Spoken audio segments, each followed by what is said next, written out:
Bukan rahasia besar bahwa gunung berapi dapat membentuk daratan baru. Kepulauan Hawaii contohnya. Kepulauan itu adalah hasil letusan gunung berapi bawah air yang menyemburkan batuan cair. Batuan cair itu mencapai permukaan laut dan membentuk daratan. Tapi, apa kamu tahu bahwa bumi bukanlah satu-satunya objek dalam tata surya yang punya gunung berapi?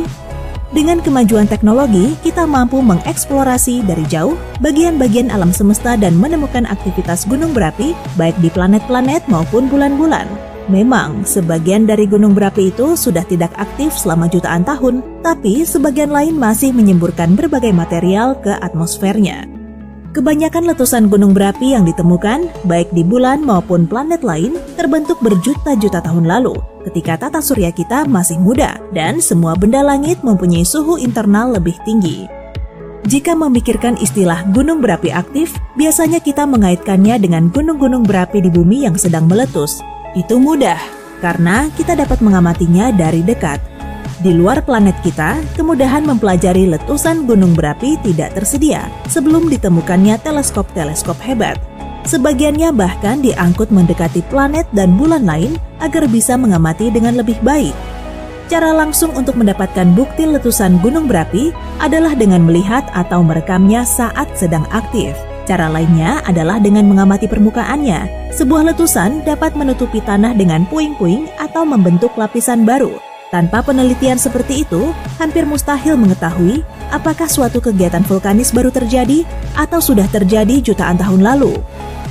Gunung berapi seperti yang kita ketahui, kebanyakan berupa bukaan besar di permukaan bumi yang mengeluarkan abu, lava, dan gas-gas vulkanis. Benda langit yang lebih dekat dengan matahari punya komposisi yang lebih padat dan menghasilkan lava batu silikat seperti bumi. Tapi, planet dan bulan setelah planet Mars dipenuhi oleh gas dan batuan silikat. Mereka punya kriovolcano. Alih-alih memuntahkan batuan cair panas, gunung-gunung ini menyemburkan cairan dingin atau gas beku seperti amonia, metana, dan air. Berdasarkan penelitian, hanya 4 benda langit dalam tata surya kita yang terbukti memiliki gunung berapi aktif dan hanya 1 di antaranya yang berupa planet. Planet itu adalah bumi kita. Yang lain adalah bulan-bulan. Ada Triton, satelit alami terbesar Neptunus, lalu ada Enceladus, bulan ke-6 terbesar milik Saturnus, dan yang paling menyusahkan, Io, salah satu bulan Jupiter. Io adalah bulan ke-4 terbesar dalam tata surya kita. Mari kita mulai dengan Io, yang baru-baru ini menjadi bahan berita. Io berhasil membuat takut setiap orang dengan meyakinkan mereka bahwa ada sebuah lubang hitam di Jupiter. Pesawat ruang angkasa NASA Juno menangkap sejumlah gambar mendetail dari planet itu tahun 2012 lalu. Dalam pendekatan terakhir yang terjadi tahun lalu, Juno menangkap sebuah titik hitam di planet bercincin itu. Awalnya semua orang terkejut, tapi ternyata titik hitam itu adalah bayangan Io yang terbentuk di permukaan Jupiter. Pesawat ruang angkasa itu kurang lebih 8.000 km jauhnya dari permukaan planet, tapi dengan sangat kebetulan berhasil menangkap peristiwa gerhana.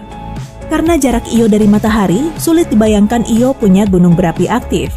Tapi karena volumenya yang kecil, ia dipengaruhi oleh gravitasi planet induknya. Daya tarik ini menyebabkan tarikan kuat yang menghasilkan gelombang internal kuat pula. Ini diikuti oleh gesekan di dalam, bulan itu memanas, dan terjadilah letusan gunung berapi. Io punya ratusan kawah vulkanis, sebagian menyemburkan uap beku, lava, dan sesuatu yang dianggap salju vulkanis. Io juga dihantam oleh asteroid sama seperti benda langit lain dalam tata surya kita. Tapi kawah-kawah akibat benturan itu terus menghilang akibat letusan-letusan tersebut. Material vulkanis yang tumpah ke permukaan Io menutup dan melapisi berbagai bagian bulan itu. Itulah bukti aktivitas vulkanis. Pada Agustus 2014, NASA menunjukkan beberapa foto letusan gunung berapi yang terjadi di Io antara tanggal 15 sampai 29 Agustus 2013. Itu adalah letusan-letusan raksasa yang terlihat beratus-ratus kilometer di atas permukaan Io. Anehnya, hanya bumi dan Io yang dapat memuntahkan lava panas di tata surya kita. Mari kita berlanjut dengan rajanya, Triton. Triton adalah satelit alam terbesar Neptunus. Ini adalah tempat pertama di mana kriovolcano diamati. Pada 1977, satelit ruang angkasa Voyager 2 mendeteksi sebuah awan panjang yang mengandung gas nitrogen dan debu. Material ini tersembur dari bulan Triton dan naik sejauh 8 km ke angkasa. Letusan ini cukup sering terjadi dan permukaan Triton menjadi lunak. Beginilah kejadiannya. Letusan kriovolcano itu kembali ke permukaan, membentuk sebuah lapisan lembut seperti salju. Para peneliti percaya bahwa radiasi matahari mengenai permukaan bulan itu dan memanaskan lapisan bawah tanah. Lalu panas terperangkap dan menguapkan nitrogen yang berada di bawah permukaan. Itu menghasilkan pemuaian nitrogen yang kemudian meletus melalui lapisan-lapisan penuh es. Kriovolcano ketiga berada di salah satu satelit alam Saturnus. Sebenarnya, gunung inilah yang dokumentasinya paling baik. Aktivitas pertama yang tercatat terjadi pada 2005 oleh pesawat ruang angkasa Cassini. Pesawat ini menangkap semburan partikel dingin yang keluar dari wilayah kutub selatan. Cassini bahkan berhasil terbang di atas awan vulkanis itu dan melaporkan bahwa komposisinya terdiri dari uap, sejumlah kecil metana, nitrogen, dan karbon dioksida. Ada sebuah teori yang menjelaskan cara kriovolcano tertentu bekerja. Di bawah permukaan satelit itu, ada kantong-kantong air bertekanan. Air itu bertahan dalam bentuk cair karena terpanaskan dari bagian dalam. Terkadang, air itu naik ke permukaan dan menghasilkan awan uap air bersama partikel-partikel dingin itu. Kriovolcano baru ditemukan pada tahun 2005, jadi pencairan lebih jauh di tata surya kita masih terbatas. Meski belum terbukti, ada banyak bukti yang mengisyaratkan adanya gunung berapi di suatu tempat dalam tata surya kita.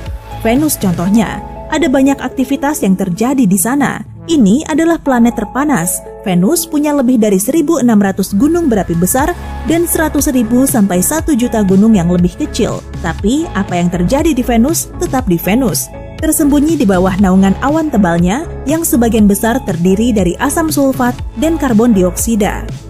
Tempat berlibur yang menantang. Tak ada udara maupun air di permukaan Venus, ia mendidih begitu saja.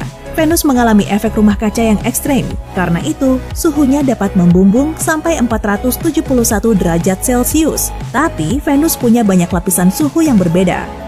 Tekanan atmosfer memperlambat angin, ini menghentikan pengaruh hujan atau arus udara terhadap permukaannya. Itulah sebabnya letusan gunung berapi lama tampak relatif baru. Variasi letusannya terbatas, hanya lava yang keluar tanpa abu vulkanis atau batuan cair.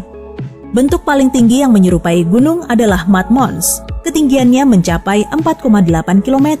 Sebuah satelit ruang angkasa yang sedang mengorbit Venus Express mencatat beberapa fluktuasi suhu tajam yang dapat mengindikasikan aliran lava, tapi belum dipastikan apakah ini gunung berapi aktif. Pada 2015, para ilmuwan yang bekerja di misi Cakrawala baru NASA mengumpulkan data resolusi tinggi dari 1 atau 2 kriovolcano di permukaan Pluto. Lebarnya 144 km dan tingginya 4 km. Jika para ilmuwan benar, berarti itu adalah gunung berapi terbesar di luar tata surya kita. Untuk saat ini, mereka dinamai Wright Mons, guna memberikan penghormatan kepada Wright bersaudara. Kemungkinan gunung berapi lain disebutkan pada sebuah penelitian tahun 2019. Para ilmuwan dari Agen Ruang Angkasa Eropa (NASA) dan Pusat Dirgantara Jerman bisa jadi telah mengetahui proses terbentuknya Ahuna Mons. Ini adalah gunung misterius yang muncul di permukaan Ceres, objek terbesar dalam sabuk asteroid. Ahuna Mons diyakini sebagai kriovolcano yang menyemburkan gumpalan air garam dan lumpur ke permukaannya. Ahuna Muntata, artinya tak perlu khawatir. Maksud saya tak ada lava. Mars juga mempunyai beberapa fitur gunung berapi di wilayah Tharsis Montes. Yang terbesar adalah Olympus Mons. Gunung ini terbentuk karena letusan gunung berapi yang berulang-ulang di Mars. Bahkan ini adalah gunung berapi terbesar dalam tata surya kita. Gunung ini menjulang setinggi 26 km dan diameternya 602 km. Agar bisa dibayangkan, coba kamu letakkan Olympus Mons di samping Gunung Everest. Everest akan tampak seperti sebuah bukit tikus mondok. Dataran tinggi raksasa ini adalah gunung berapi perisai yang agak landai. Dari samping, gunung ini terlihat seperti perisai yang tergeletak di tanah. Dari sanalah asal inspirasi namanya.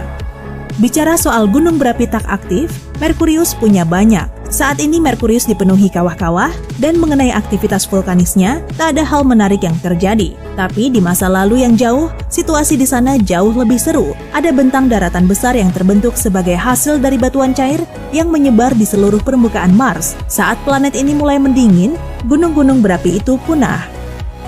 Banyak area dari bulan kita juga tertutup oleh aliran lava kuno, tapi sekarang sudah tidak aktif lagi. Area itu disebut dengan mare, yang dalam bahasa Latin artinya lautan. Area yang agak gelap adalah sisa dari aliran magma sebelumnya yang menyebar di permukaan bulan sebelum menjadi dingin. Mare Tranquilitus atau Laut Ketenangan adalah tempat Apollo 11 pertama kali mendarat. Terakhir, kita punya bulan terbesar dari planet Saturnus, Titan. Inilah satu-satunya bulan yang diidentifikasi mempunyai atmosfer padat. Ini juga satu-satunya benda angkasa luar yang memiliki danau tapi tidak berisi air. Danau itu terdiri dari hidrokarbon cair. Salah satu gunung terkenal di sana adalah Dome Mons. Namun masih ada pertentangan mengenai apakah bulan ini memiliki gunung berapi aktif. Kalaupun punya, tentulah itu kriovolcano. Para astronom curiga bahwa lebih banyak aktivitas vulkanis akan ditemukan di bulan planet-planet dingin dalam tata surya kita. Ini mencakup Europa, Dione, Miranda, dan Ganymede. Kemungkinan mereka akan sangat gembira dengan penemuan itu, seperti pungguk sudah mencapai bulan. Hey, jika kamu mempelajari hal baru hari ini, tekan tombol suka untuk video ini dan bagikan kepada teman. Dan berikut beberapa video keren lain yang pasti kamu suka. Cukup klik video di sebelah kiri atau kanan, dan ingat tetaplah di sisi terang kehidupan.